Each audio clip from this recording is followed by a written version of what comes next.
దేవుని గొప్ప నామానికి మహిమ కలుగునుగాక. మీ అందరికీ సియోనులో ఉండి దేవుడు మిమ్మల్ని అందరినీ దీవించునుగాక. చిన్న ప్రార్థన చేసుకుని ముందుకి కొనసాగుదాం. పరిశుద్ధమైన దేవా, నీకు వందనాలు, స్తుతులు, స్తోత్రాలు తండ్రి. యూట్యూబ్ ఛానల్ మీరు దీవించండి. ఇక్కడ పనిచేస్తున్న బిడ్డలను కూడా దీవించండి. వీటిని ఎవరైతే నియమించారో వారిని కూడా మీరు దీవించి మీ కృపలో వాడుకండి. నన్ను నాయన నా మాటలు మరుగుపరిచి నీ పరిశుద్ధమైన మాటలతో నీ బిడ్డలతో మీరే మాట్లాడమని యేసు పరిశుద్ధ నామములో అడిగి వేడుకొని పొంది ఉన్నాము తండ్రి. ఆమేన్, ఆమేన్. దేవుని నామానికి మహిమ కలుగునుగాక. అందరూ బాగున్నారా? యేసయ్య కృపలో మనందరం బాగుండాలని జీవము కలిగిన తండ్రి పరలోకములో ఉండి నిత్యము ప్రార్థన చేస్తున్నాడు. మన పనుల్లో మనం మర్చిపోవచ్చు, మనం పని చేసి అలిసిపోవచ్చు, కానీ మన తండ్రి అయిన యేసు ప్రభు ఎప్పుడు నీకోసం నా కోసం సర్వమానవుల కోసం ప్రార్థనలు చేయించు తండ్రిని వేడుకుంటూ ఉన్నారు. మా యోవేలు గ్రంథము 1వ అధ్యాయము 2వ వచనాన్ని చదవగా విందాం. పెద్దలారా ఆలకించుడి, దేశపు కాపురస్తులారా మీరందరూ చెవియొగ్గి వినుడి. ఈలాంటి సంగతి మీ దినములలో గాని మీ విధుల దినములలో గాని జరిగినదా? ఈ సంగతి మీ బిడ్డలకు తెలియజేయుడి. వారు తమ బిడ్డలకును ఆ బిడ్డలు కాబోయే తరము వారికి తెలియజేయుదు. గొంగళి పురుగు విడిచిన దానిని మిడతలు తీసివేసి ఉన్నవి, మిడతలు విడిచిన దానిని పసరపు పురుగులు తీసివేసి ఉన్నవి, పసరపు పురుగులు విడిచిన దానిని చీడ పురుగులు తీసివేసి ఉన్నవి. మత్తులారా మేల్కొని కన్నీరు విడుడి. చాలు.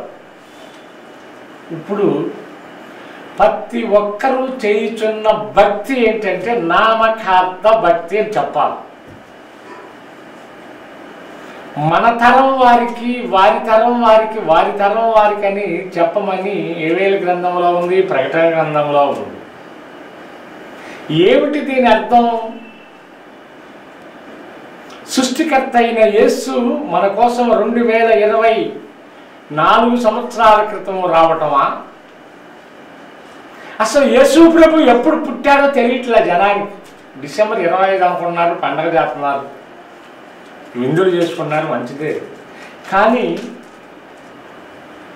ఆయన పుట్టింది అప్పుడు కాదు అంటే ఇది తప్పుడు బోధ అంటారు. బైబిల్ తప్పుడు బోధ కాదు కదా. ఆయన భూమి చారడైనా ఉండక మునిపే, కొండలు పుట్టక మునిపే నేను పుట్టి ఉన్నాను అని సామెతల గ్రంథము 8వ అధ్యాయం 25వ వచనములు అంటాడు. కీర్తనలో 2:8 అంటాడు, నేను నేడు నిన్ను కని ఉన్నాను అంటాడు. కీర్తనకి మత్తయి సువార్తకి సంబంధం లేదు, అలాగే యెషయా గ్రంథానికి సంబంధం లేదు. కానీ ఈ యోవేలు గ్రంథంలో ఒకరు మీద ఒకరు దెబ్బ మీద దెబ్బ పట్టిందని ఈ పురుగులు తిని తిని తిని దానిని తిని దీనిని తిని తిన్నదానిని ఇంకొకటి తిని ఒక దెబ్బ మీద ఒక దెబ్బ తగులుతూ వచ్చిన నీకు ఏం చేయాలి? అంగలార్చే ప్రార్థన చేయాలి. ఏ ప్రార్థన? దీర్ఘ ప్రార్థన చేయాలి. దీర్ఘ ప్రార్థన ఎప్పుడు చేస్తావు? కష్టం కలిగినప్పుడు, నష్టం ఓటిల్లినప్పుడు. నీ పిల్లలు ఇప్పుడు రాయిచున్న ఈ intermediate first year, second year, 10th class పరీక్షలో వెనకబడినప్పుడు ఇప్పుడే ముందుకు చేస్తున్నారు. పాస్టర్ గారు మా అమ్మాయి కోసం ప్రార్థన చేయండి, మా అబ్బాయి కోసం ప్రార్థన చేయండి అని వాడి పరిపూర్ణంగా వారికి ఇచ్చిన పుస్తకాలను చక్కగా చదవగలిగితే, ఈ మైండ్లో ఉంచుకోగలిగితే ఎవరి సహాయం అక్కర్లా. హల్లెలూయా. కానీ వీరు సోమరులైపోయి స్నేహదోహాల్లో పడి తల్లిదండ్రుల్ని భ్రమలో పెట్టుచు మోసకరమైన మార్గాలలో ప్రయాణిస్తున్నారు గనక దేవుడి సహాయం కావాలి. నిజమే, ప్రతిదానికి దేవుడి సహాయం కోరటంలో తప్పులేదు. ఆయన సహాయం చేసే దేవుడు కనుక మనము మన తరం వారికి చెప్పాలి. ఏమని? సృష్టికర్త యేసు ఒక ఆయన ఉన్నాడు, నీకోసం నా కోసం ప్రాణం ఇచ్చిన ఆయన ఉన్నాడు అని. మంచిదే, ఎంతమంది చెప్తున్నాను. ఎంతమంది చెబుతాం మనం? ఆదివారం శుక్రవారం రాత్రి ప్రార్థనకు రాలా ఒక కుటుంబం, ఏమ్మా ప్రార్థన రాలేదంటే అలా ఆయన 4 రకాల పదార్థాలు తెచ్చాడంట. ఏంటి? తినటానికి, వండుకోవటానికి. ఎన్ని రకాలు? ఒక ఇంటిలో 4 రకాలు అవసరం అంటావా? తెచ్చాడు. ఆ 4 రకాలు పదార్థం వండటంతోనే ఆ సమయం అయిపోయిందంట. ఆ పదార్థాలు వండే సమయంలో ప్రభు వస్తే ఏం చేస్తారు? యా ఇది వండి వస్తానని చెప్తావా? ఆ బుద్ధి లేని కన్యకల వల్లే మేము కొట్టుకెళ్ళామయ్యా, నూనె తెచ్చుకోవడానికి వెళ్ళామని సాకులు చెప్తావా? ఆయన ఏమన్నాడు? నేడే సిద్ధపడు. ఆయన ఏం చెప్పాడు? ఫలానా 3ంటికి వస్తాను, 2ంటికి వస్తాను, 1 గంటకి వస్తాను, సమయం చెప్పాల. దొంగ వలే వస్తానన్నాడు. దొంగ ఎలా వస్తాడో తెలియదు కనుక ఏమన్నాను? మెలకు కలిగి ఉండాలి. మెలకు కలిగి ఉండాలంటే ఏం చేయాలి? ఇప్పుడు పరీక్షలు రాసే బిడ్డలు ఏం చేస్తున్నారు? మెలకు కలిగి చదువుతున్నారు. తెల్లారి ఏ క్వశ్చన్ పేపర్ వచ్చిందోనని కొంతమంది మొహం కడుక్కుని, కొంతమంది టీ తాగి, టైం చూసుకుంటా, బుక్కులు తిరగేస్తా ఇప్పుడు ఏం చేస్తున్నారు? స్టడీ చేస్తున్నారు. అలాగే ఈ లెంట్ డేస్ 40 రోజులు భక్తి ప్రార్థనలు అనేక మంది చేస్తున్నారు. రాత్రి నేను ఒక చర్చికి వెళ్తే చర్చి పట్టక బయట టెంట్ వేశారు. ఇదే భక్తి ఈ 40 రోజులే కాకుండా, ఈ మండల దీక్షే కాకుండా ఎల్లకాలము ప్రభు వచ్చిందాకా చేస్తే ఈ దేశం ఏ దేశం అయింది? ఏ దేశం అయిద్దమ్మా? యేసు దేశం అయింది. హల్లెలూయా! భారతదేశంగా యేసు దేశం. యేసు దేశం కావాలి అంటే ఏం చేయాలి? అంగలార్చే ప్రార్థన, యెహోవా సింహాసనాన్ని కదిలించే ప్రార్థన కావాలి. ప్రార్థనలు రెడీమేడ్ ప్రార్థనలు అయిపోయింది. రెడీమేడ్ ప్రార్థనలు. ఈ రెడీమేడ్ ప్రార్థనలు ఏంటి? ఒక ఇలా అంటాం, ఇలా అంటాం, ఉంగరాన్ని ముద్దు పెట్టుకోవటం, లేక గుడి చూడంగానే ఇట్లా అనుకోవటం. ఇట్లా అనగానే ఆయన వచ్చేస్తాడు. ఏమంటే ఏం పని లేదు ఆయనకి. నీకు ఆయన దగ్గరుండి ఒక 5 నిమిషాలు, 10 నిమిషాలు, 1 నిమిషం అయినా నిలబడిన వాడికి ఎలా ఫలితం వస్తుంది? వచ్చిందా? ఫలం వేసాం ఏమంటే ఫలం వచ్చిందా? మీరు రైసు కడిగి పై మీద పెట్టారు, ఏమంటే బియ్యం కడిగి పెట్టగా రైస్ అయిపోయిందా? కొంత సమయం పట్టింది. అందుకే భక్తుడైన ప్రసంగం అంటాడు, ప్రతిదానికి సమయం కలదు. పుట్టడానికి, గిట్టడానికి, పెరగటానికి, నిద్రించడానికి అన్నిటికీ సమయం సమయం అంటున్నాడు. ఇదన్నీ సమయం అని ఇంకొక మాట అంటాడు. మీ విశ్వాసులని చిన్న ముళ్ళుతో అలా అన్నాడు. మీరు మందిరానికి వెళ్ళినప్పుడు మీ ప్రవర్తన ఎలా ఉండాలంట? ఎలా ఉండాలమ్మా? చక్కగా ఉండాలి. దేవునికి ఇష్టమైనట్టుగా ఉండాలి. వివాహానికి ముందు ఆ పెళ్లి చూపులు అంటారు, తెలుసా ఏమా? పెళ్లి చూపులు అంటారు. పెళ్లి చూపుల్లో ఏం చేస్తారు? ఆడపిల్లకి అలంకరణ చేస్తారు.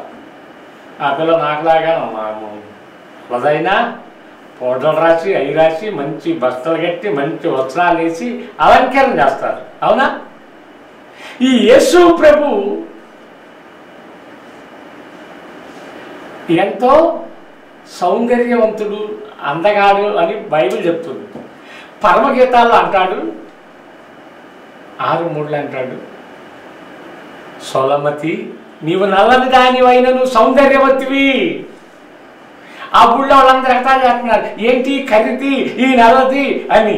కానీ సృష్టికర్త అయిన యేసుక్రీస్తు అంటున్నాడు, ఏమన్నాడు తెలుసా?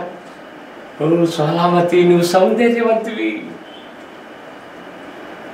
అలాగే నిన్ను చూడగానే పై మెరుగులు కాదు, పై అందాలు కాదు ఆయన చూసేది, నీ హృదయంలో ఆయనకి చోటు ఉందా లేదా? క్రిస్మస్ అనగానే ఏంటి? కొత్త బట్టలు అవన్నీ మనకు వద్దులే. అలాగే ఎప్పుడు కూడా నీవు కొత్తదనంగా ఉండాలి, సువాసనగా ఉండాలి. క్రీస్తు నీ మీద కనిచూపు పడేటట్టుగా ఉండాలి. ఒక అందమైన ఒక వస్తువును చూసినప్పుడు ప్రతి స్త్రీ కానీ పురుషుడు కానీ చూస్తారు, చూసి ఏమంటారు? చాలా బాగుంది అంటారు. అవునా? పాత నిబంధనలో అలా అంటే పాపం. కొత్త నిబంధనలో ఒకసారి అనొచ్చు, చూడొచ్చు, కానీ వెనక్కి తల తిప్పి ముందుకు తిప్పితే పాపం అని బైబిల్ చెప్తా ఉంది. చూసావా? పాత నిబంధనకి కొత్త నిబంధనకి దేవుడు ఎంత కుదించాడు.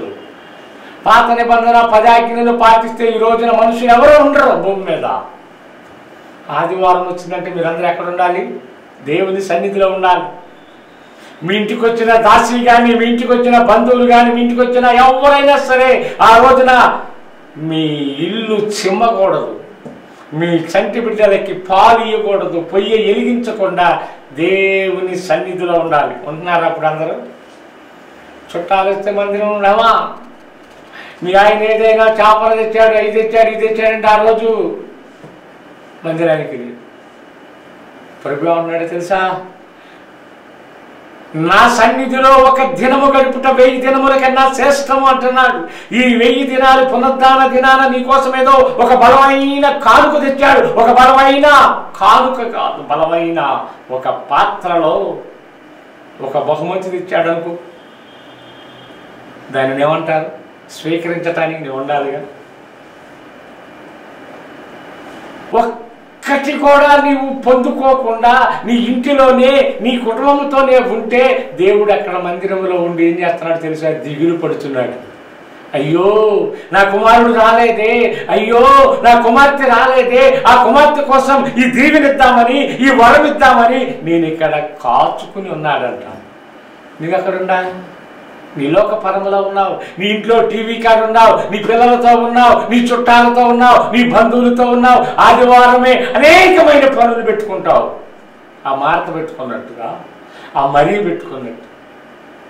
అలా కాదు. క్రైస్తవమైన మనము ఆదివారం వస్తూ ఉందనంగా మనం ఏం చేయాలి అమ్మా? ఏం చేయాలి? మన పనులన్నీ కుదించుకుని దేవుని సన్నిధికి వచ్చి దేవుని పాదాల దగ్గర మన కష్టం, నష్టం, రాబోయేదన్నీ కూడా ఆయన పాదాల దగ్గర పెట్టాలి. ఇప్పుడు ఈ బట్టలు నేను ఒక నెల రోజులు వేసుకున్నాను అనుకోండి, మీరు కూర్చుంటారా నా ఎదుట? అమ్మా చెప్పండి అమ్మా, కూర్చుంటారా? ముక్కులు కాడ క్లాతులు పెట్టుకుని లేకపోతే సెంటులు తెచ్చుకుని కొట్టుకుని ఎప్పుడెప్పుడు అయిపోతుంది ఆరాధన, ఎప్పుడెప్పుడు విడిచిపెడతారా అని ఎదురు చూస్తూ ఉంటారు. అవునా? అలాగే 6 రోజులు నీ ఒంటికి నీ ఆత్మకు పట్టిన మహిళ మట్టి మురికి పోవాలి అంటే పరిశుద్ధమైన స్థలం ఆదివారం నీ సేవకుడి సన్నిధికి వచ్చి, ప్రభువా నీ సన్నిధిలోకి వచ్చానయ్యా, ఈ 6 రోజులు నేను నా చూపు ద్వారా, నా తలంపుల ద్వారా, నా ఆలోచన ద్వారా నేను ఎవరినైనా ఇబ్బంది కలిగించానేమో ప్రభువా, నియమైన సోపుతో నన్ను పరిశుద్ధపరచయ్యా అనేది ఆదివారం. ఎక్కడైనా నాకు తెలియకుండానే ఒరబడిగా ఎవరినైనా తోలలాడానేమోనని ఒప్పుకుని, కప్పుకోకుండా ఒప్పుకుని దానిని కడుక్కునేవాడే క్రైస్తవుడు. అలాగే ఏబు గ్రంథంలోకి రమ్మా. ఏబు గ్రంథము 32వ వచనం, 32వ అధ్యాయము 9వ వచనాన్ని చదవగా విందాం. వృద్ధులు మాత్రమే జ్ఞానవంతురాలు కారు, బహు వయసు గలవారు ఒకప్పుడు న్యాయము తెలిసిన వారు కారు. కావున నేను నా మాటను అంగీకరించుడని మనవి చేసుకొనుచున్నాను. నేను సహితము నా తాత్పర్యము తెలుపుదము, ఏమి పలుకుదమా అని మీరు యోచన చేయుచుండగా నేను మీ మాటల కొరకు కనిపెట్టుకొంటిని, మీ అభిప్రాయము చెవి వేసుకొంటిని. మీరు చెప్పిన వాటికి బహు జాగ్రత్తగా చెవి ఇచ్చితిని. చాలు. నీవు అనుకుంటావు నేను చేసిన మందిరంలో చేసిన ప్రార్థన దేవుని సన్నిధికి పోలేదేమో, లేక ఈ శాపు దాటలేదేమో, ఈ గవిలి దాటలేదేమో అని భ్రమపడుతూ ఉంటావు. సమస్తము తెలుసు దేవుడికి. హల్లెలూయా. సాతాను పేరు, అసలు పేరేంటి ఏమా? సాతాను అసలు పేరేంటి తెలుసా? లూసిఫర్. దేవునికి ఇష్టమైన దూత ఈ లూసిఫర్. యేసు ప్రభువు ఆ కోట్లాది దూతలలో బహుగా ప్రేమించే దూత ఈ లూసిఫర్. ఒక్కసారి లూసిఫర్ రెక్కలు చాపి ఎలా అంటే ఎంతో మధురమైన సునాదమైన సంగీతం వచ్చిందంట. ఆ దూతకి ఏమొచ్చింది మనసులోకి? నేనేనా, నేను లేకపోతే ఈయన ఎక్కడ కూర్చుని వాక్యం చెప్తాడు, ఈయన ఎక్కడ కూర్చొని ఉంటాడు అని ఒక గర్వం వచ్చింది. ఆ గర్వం వచ్చి హృదయంలో వచ్చినప్పుడు నీకు నాకు తెలియకపోవచ్చు. ఆయన సృష్టికర్త అయిన దేవుడు కనుక ఆయనకి తెలిసి అక్కడ నుండి ఆ సాతాను సమూహం కొంతమంది ఉంటారు. ఆఫీసులో కానీ, పొలంలో కానీ, ఊళ్ళో కానీ కొంత బృందం ఉండింది, ఒక టీం ఉండింది. ఆ టీముని భూమి మీదకి తోసేశారు.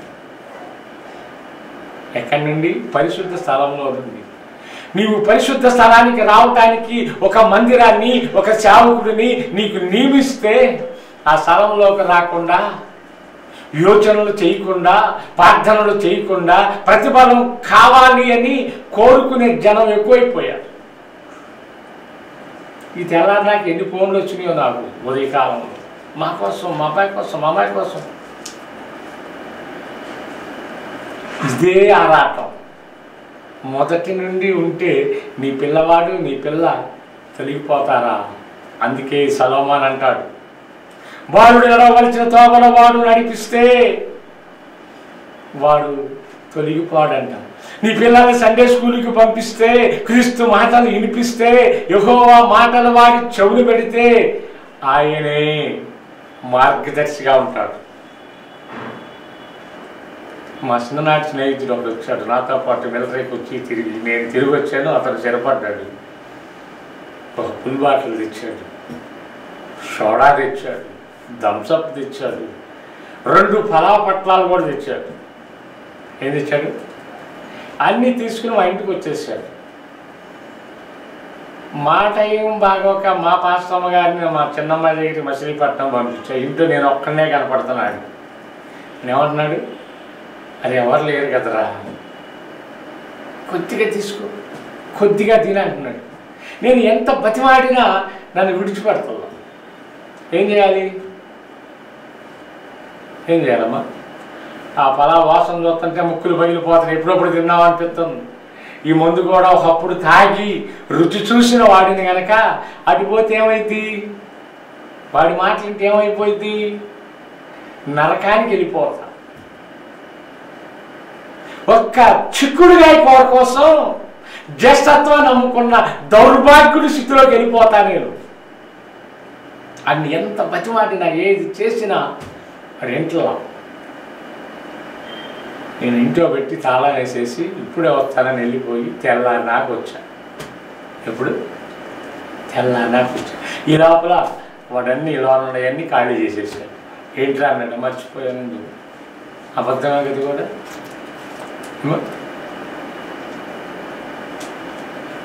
ఇదే అబద్ధం ఎందుకు ఆడామంటే పాస్టర్ మీకు క్వశ్చన్ చేయొచ్చు. అబ్రహాము కూడా అబద్ధం ఆడాడు అని నేను నిరూపించేటప్పుడు అబ్రహాం అబద్ధం ఆడలేదు అని మనం అనుకుంటాం. కానీ అబద్ధం ఆడినట్టుగా నేను నిరూపిస్తా. శారాయి అబ్రహాముకి ఏమైంది చెప్పాలి.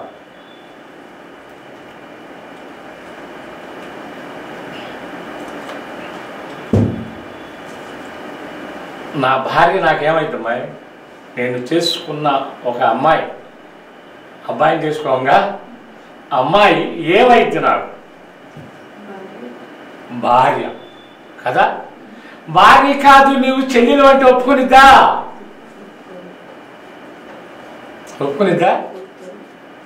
ఆ రోజున ప్రమాణం చేసేవంగా, సంఘం ఎదుట, దేవుని ఎదుట, భూమి ఆకాశమును సృజించిన యెహోవా ఎదుట నేను వ్యాధిలోను బాధలోను ఈమె నా అర్ధాంగి, ఈమె నా భాగస్వామి, ఈమె నా భార్య అని ప్రమాణం చేశాను.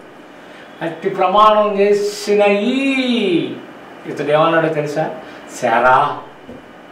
శారాయి ఐగుప్తులో కరువు వచ్చినప్పుడు వారి దేశంలో ఐగుప్తుకి వెళ్ళటానికి సిద్ధపడినప్పుడు ఆ భార్యను అడుగుతున్నాడు, ఏమన్నా తెలుసా? సరాయి బతుకులాడుకుంటున్నాడు. ఇప్పుడు యజమానులు అయితే ఆజ్ఞాస్తారు. పెళ్ళైన కొత్తలో చక్కగా మధురంగా పిలుస్తారు, అరే ఒరే అని పిలుచుకుంటారు. నేను చూశాను నా పరిధిలో. కొద్దిగా నెలలు పైన పడే కొద్ది, సంవత్సరాలు పైన పడే కొద్ది ఒక పాస్టర్ గారింటికి వెళ్ళాను నేను. అమ్మ పాస్టర్ గారు ఉన్నాడు, ఆడున్నాడు పోవాలి. ఎవరు? పాస్టర్. ఒక ఇంటికి వెళ్ళాను, అమ్మ మీ వారు ఉన్నారు. మా వాడు వారమ్మ మాకు అలా కనపడింది, నాడు తెచ్చాడు పోవాలి.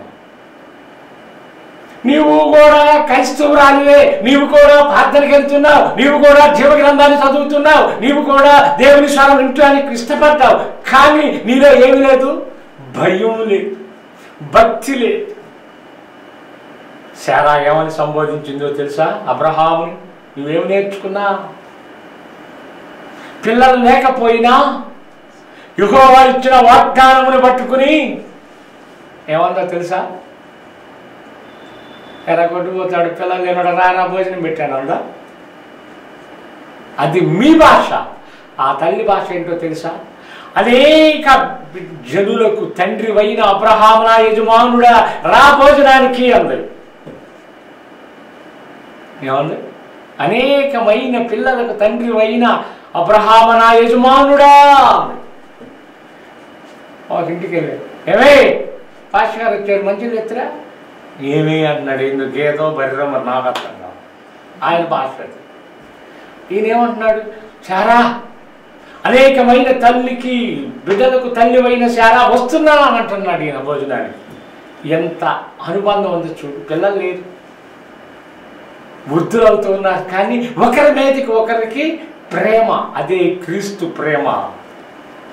ఆ ప్రేమ ఇప్పుడు ఎక్కడ ఉంది? ఏ కొట్లో దొరికిద్ది? ఇది కొట్టు ఒకటి ఉంది, గుడివాడు అంతా కొట్టలేదు అంటారు, ఆడ దొరికిద్ది, వాడికి వెళ్ళాలి. క్రీస్తు కొట్లోనే దొరికిద్ది, క్రీస్తు బైబిల్లోనే దొరికిద్ది, క్రీస్తు మందిరంలోనే దొరికిద్ది. ఇంకెక్కడ కూడా దొరకదు. అపోస్తుల కార్యంలోకి రండి. అపోస్తుల కార్యం 6వ అధ్యాయము 3వ వచనం నుండి కొన్ని వచనాలు చదవగా విందాం. టైం అయిపోతా ఉంది. కాబట్టి సహోదరులారా, ఆత్మతోను జ్ఞానముతోను నిండుకొని మంచి పేరు పొందిన 7 మనుషులను మీలో ఏర్పరచుకొనుడి. మేము వారిని ఈ పనికి నియమింతుము. అయితే మేము ప్రార్థన యందును వాక్య పరిచర్య యందును ఎడతెగక ఉండుమని చెప్పిరి. ఈ మాట జనసమూహం అంతటికి ఇష్టమైనందున వారి విశ్వాసముతోను పరిశుద్ధాత్మతోను నిండుకొనిన వాడై స్టెఫెను, ఫిలిప్పి, ప్రొకోరు, నీకో, నోరు, తీమోను, పర్మనాసు, యూదుల మత ప్రవిష్టుడైనను. చాలు నోరు తిరగట్లా. ఇక్కడ బైబిల్లో కొన్ని పదాలు నోరు తిరగవు. ఈ బైబిలు పరిశుద్ధమైనది. పాత నిబంధన గ్రంథానికి కొత్త నిబంధన గ్రంథానికి చాలా వ్యత్యాసం పెట్టాడు ప్రభు. సిమోను, సిలోమోను, పిలోమోను, ఈ పేర్లన్నీ కూడా కన్ఫ్యూజ్ అవుతూ ఉంటాం. ఇక్కడ అపోస్తుల కార్యములో ఈ 120 మంది మేడగదిలో కనిపెట్టి ప్రార్థన చేసినప్పుడు పరిశుద్ధాత్మను ఎలా ఫలమైనది పొందుకున్నారో, ఎలా వేచించారో, వారి పిల్లలకి వారు కూడా ఈ పరిశుద్ధతలో ఉన్నారు. ఎందుకో తెలుసా?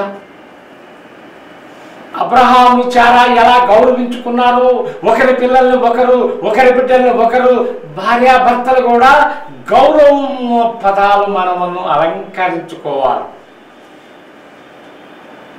ఇప్పుడు అన్ని మ్యాచింగ్లు అయిపోయింది. ఏంటి మ్యాచింగ్? బైబిల్ కూడా ఒక మ్యాచింగే. ఒక అంశం తీసుకుంటే అంశంలోనే ఉండాలి. వివాహ బంధం ఎక్కడ మొదలైంది అనేది తీసుకోవాలి. నిన్న శనివారం ఒక సంఘానికి వెళ్ళా, బల్ల ఆరాధన. బల్ల గురించే చెప్పాలి.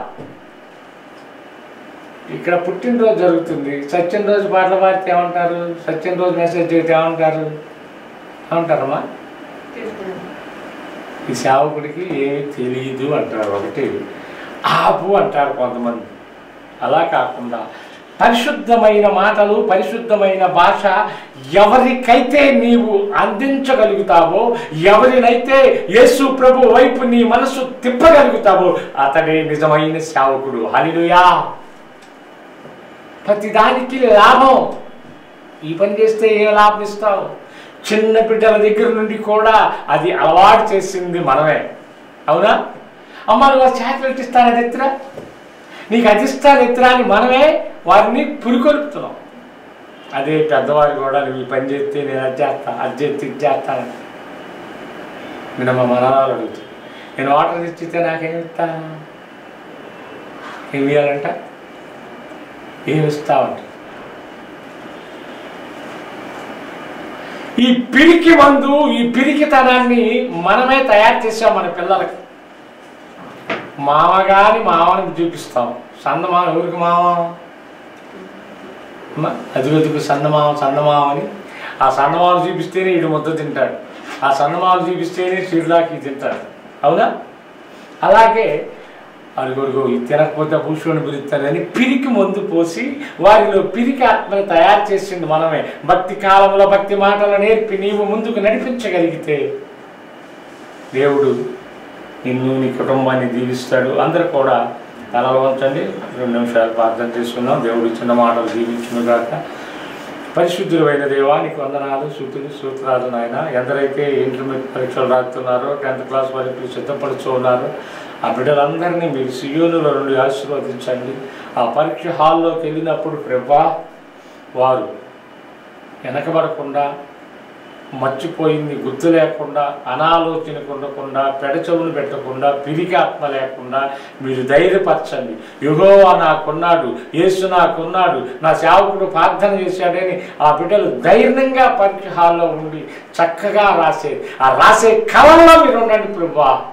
ఆ దిద్దే కాలంలో మీరు ఉండండి, ఆ పేపర్లో మీరు ఉండండి, ఆ ఇంకులో మీరు ఉండి నాయన వారి నోటి నిండా నవ్వుని, ఆ తల్లిదండ్రులకి ఆనందాన్ని కలగ చేయండి.